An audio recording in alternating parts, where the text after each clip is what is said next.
Hello everyone, welcome to my channel. BPSC शिक्षक भर्ती जो सेकंड फेज की वैकेंसी आई है उसमें 40 नंबर समान अध्ययन का क्वेश्चन पूछा जाता है और आज हम इसी का प्रैक्टिस सेट करेंगे। मोस्ट इम्पॉर्टेंट क्वेश्चन है। अगर आप चैनल पर नए हैं तो चैनल को सब्सक्राइब कर लीजिए क्योंकि इस चैनल पर डेली प्रैक्टिस सेट करवाई जाती है और ये एग्ज़ाम्स के लिए बहुत इंपॉर्टेंट क्वेश्चन है। तो चलिए इसका पहला प्रश्न देखते हैं। पहला प्रश्न है, भारत के ग्रामीण क्षेत्रों में गरीबी पाई जाती है, क्यों पाई जाती है? इसमें पूछा गया है क्योंकि ग्रामीण बेरोजगारी एवं रोजगार अनियत है। इसका राइट आंसर सी हो जाएगा। भारत की लगभग 68% जनसंख्या गांव में निवास करती हैं। इनका मुख्य व्यवसाय कृषि करना होता है, लेकिन इनको गांव में पूरे समय काम नहीं मिल पाता है, इसलिए गांव में जो बेरोजगारी पाई जाती है उसे ग्रामीण बेरोजगारी कहते हैं। तो राइट आंसर हो जाएगा option number C. Next question है, जनसंख्या वितरण प्रदर्शित करने हेतु सर्वोत्तम विधि है। इसमें पूछा गया है जनसंख्या वितरण प्रदर्शित करने हेतु सर्वोत्तम विधि कौन सी है? तो इसका राइट आंसर हो जाएगा ऑप्शन नंबर बी, बिंदु है। जनसंख्या वितरण प्रदर्शित करने हेतु सर्वोत्तम विधि जो है वो बिंदु विधि कहलाती है। वितरण मानचित्र बनाने की इस विधि में किसी वस्तु के वितरण के घनत्व को समान आकार व आकृति वाले बिंदुओं के द्वारा प्रदर्शित किया जाता है। बिंदुकित मानचित्र एक ऐसा वर्ण प्रतीकी मानचित्र है जिसमें एक ही प्रतीक की बार बार पुनरावृत्ति होती रहती है। तो इसका राइट आंसर हो जाएगा option number B. Next question है संचयी आवृत्ति वितरण का आलेख कहलाता है। इसमें पूछा गया संचयी आवृत्ति वितरण का आलेख कहलाता है, तो ये क्या कहलाता है? तो ये कहलाता है ओजायु वक्र। राइट आंसर हो जाएगा ए। नेक्स्ट क्वेश्चन है, दूरस्थ संवेदन शब्द का सर्वप्रथम प्रयोग किया था, तो किसने किया था?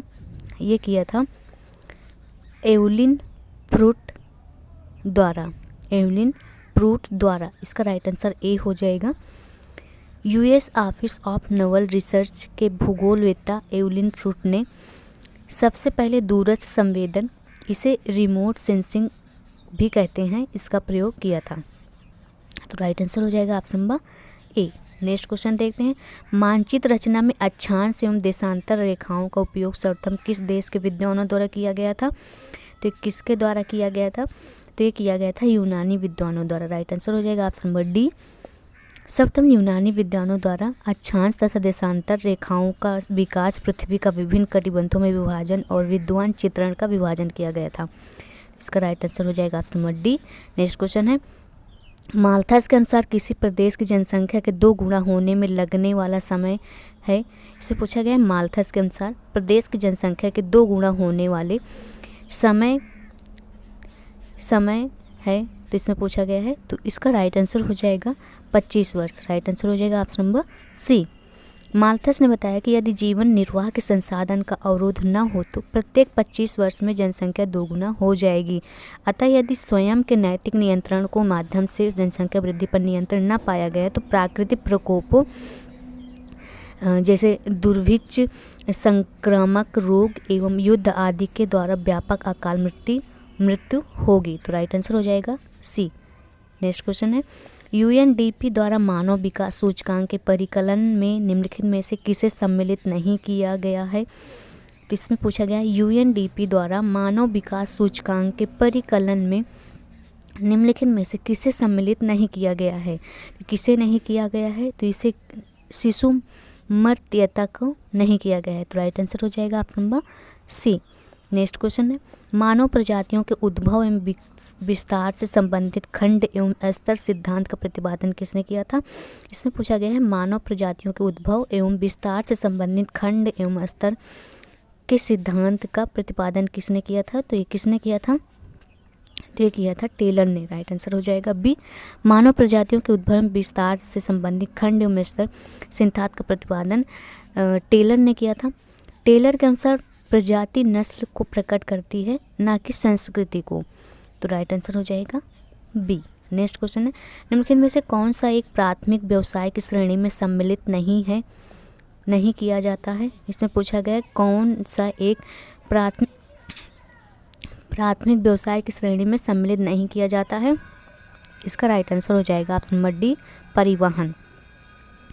प्राथमिक व्यवसायिक श्रेणी में आखेट आता है, मत्स्य पालन आता है और कृषि आता है, तो इन सबको इसमें सम्मिलित किया जाता है।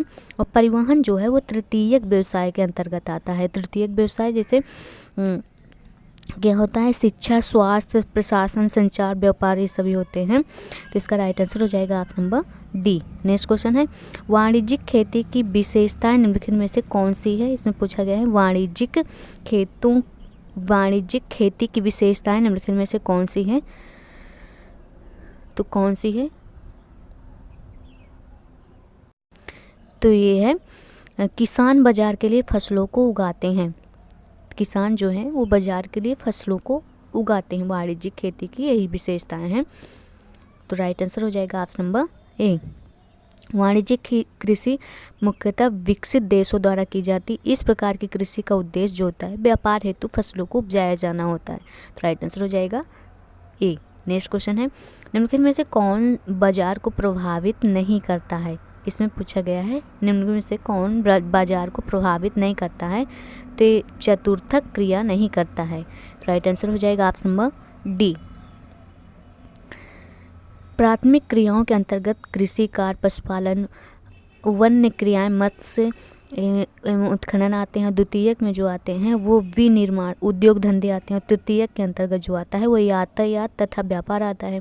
और ये सभी क्रियाएं बाजार को प्रभावित करती हैं।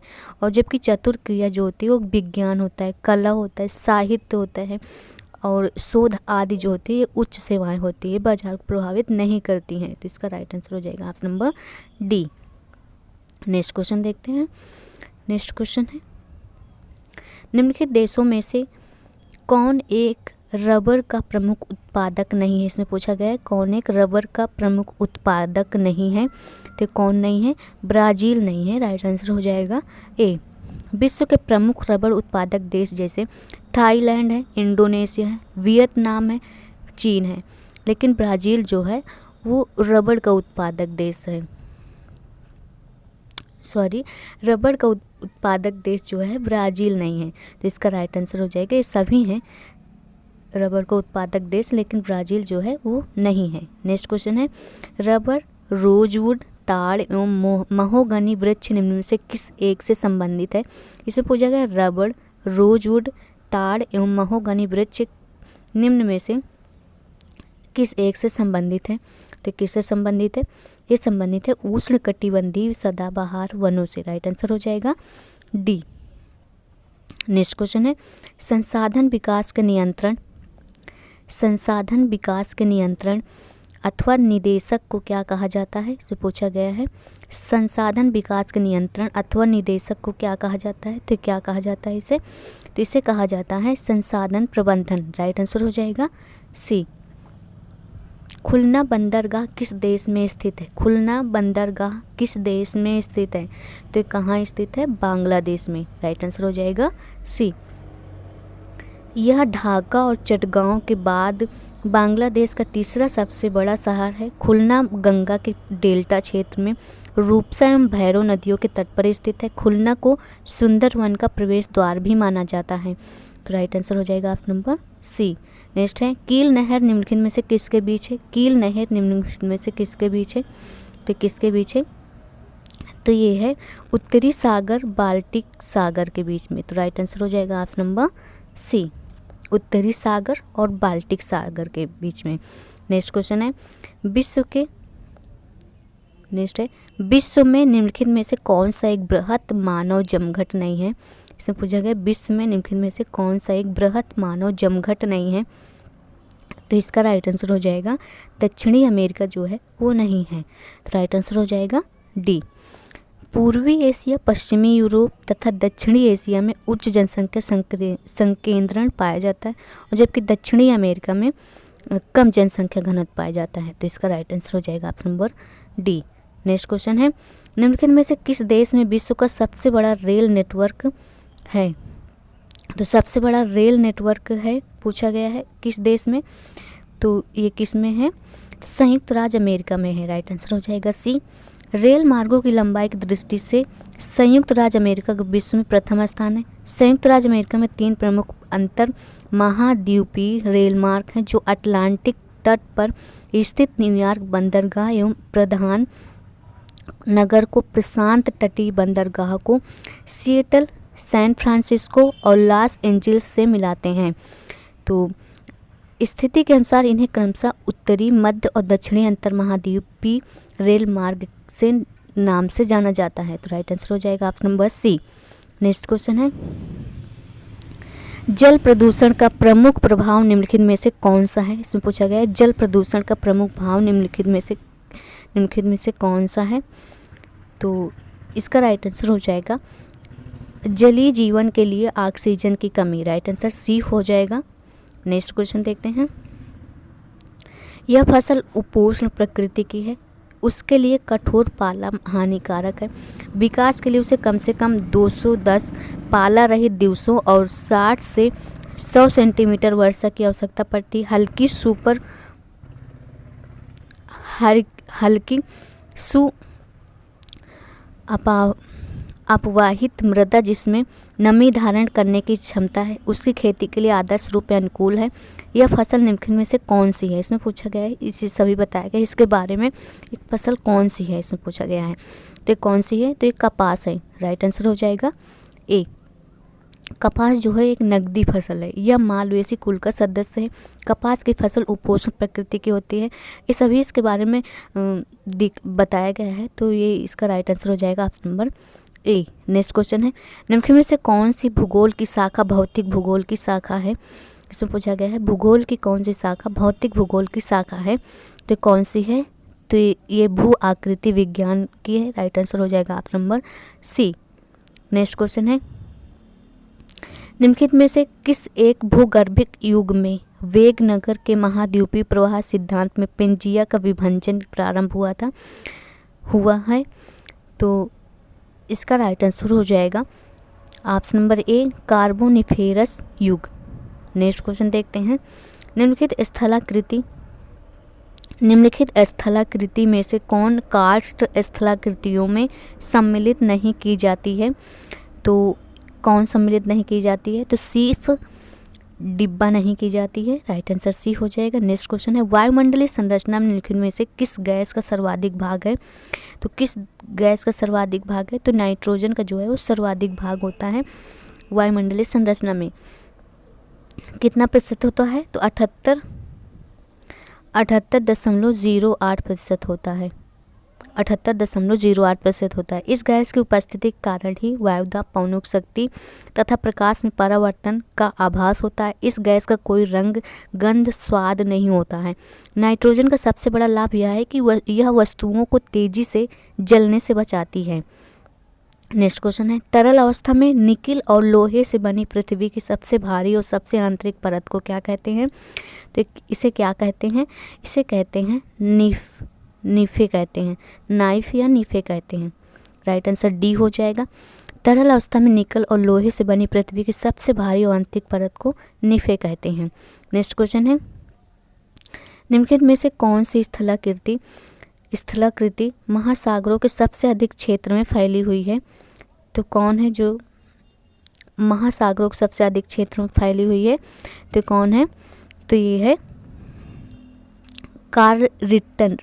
Karl Ritter. राइट आंसर हो जाएगा सी। नेक्स्ट क्वेश्चन है, ब्रेटलैंड आयोग की रिपोर्ट आवर कॉमन फ्यूचर में विश्लेषण किया गया है। इसमें पूछा गया है ब्रेटलैंड आयोग की रिपोर्ट आवर कॉमन फ्यूचर में विश्लेषण किया गया है। तो ये क्या विश्लेषण किया गया है, तो ये किया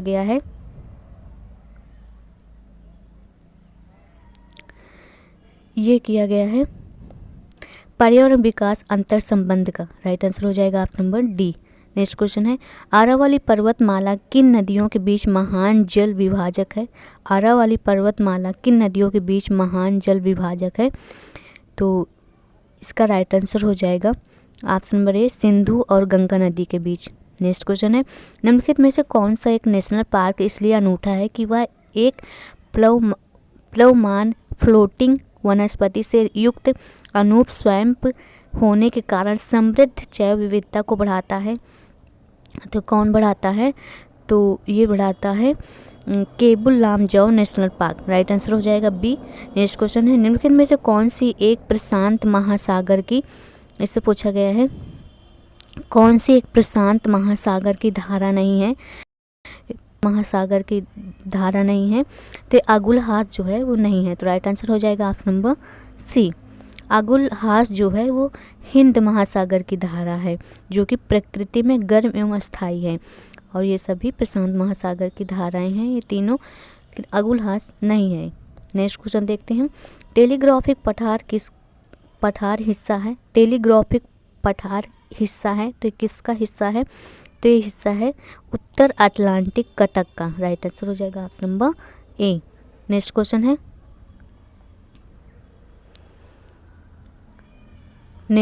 है, निम्नलिखित में से कौन सी चट्टान प्रणाली भारत में नवीनतम है?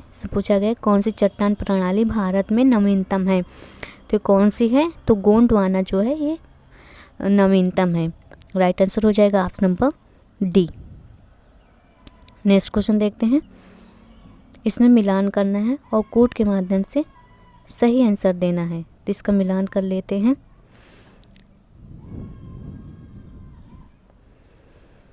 बाल्को का हो जाएगा कोरबा एल्युमिनियम कंपनी एक तरफ दिया गया और दूसरी तरफ इसकी अवस्थिति दी गई है।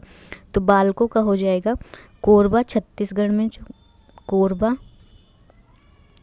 कहाँ है? छत्तीसगढ़ में। हिंडाल्को का हो जाएगा रेणुकूट। इंडियन एल्युमिनियम कंपनी का हो जाएगा हीराकुंड कहाँ है? उड़ीसा में है। और नालको का हो जाएगा, इसका है नालको का हो जाएगा कोरापुट उड़ीसा। कोरापुट कहाँ है? उड़ीसा में है। तो इसका 1 का 2 और इसका 4, तो इसका right answer option number B हो जाएगा। नेक्स्ट क्वेश्चन देखते हैं। सूची 1 को सूची 2 से सुमेलित कीजिए तथा सूचियों के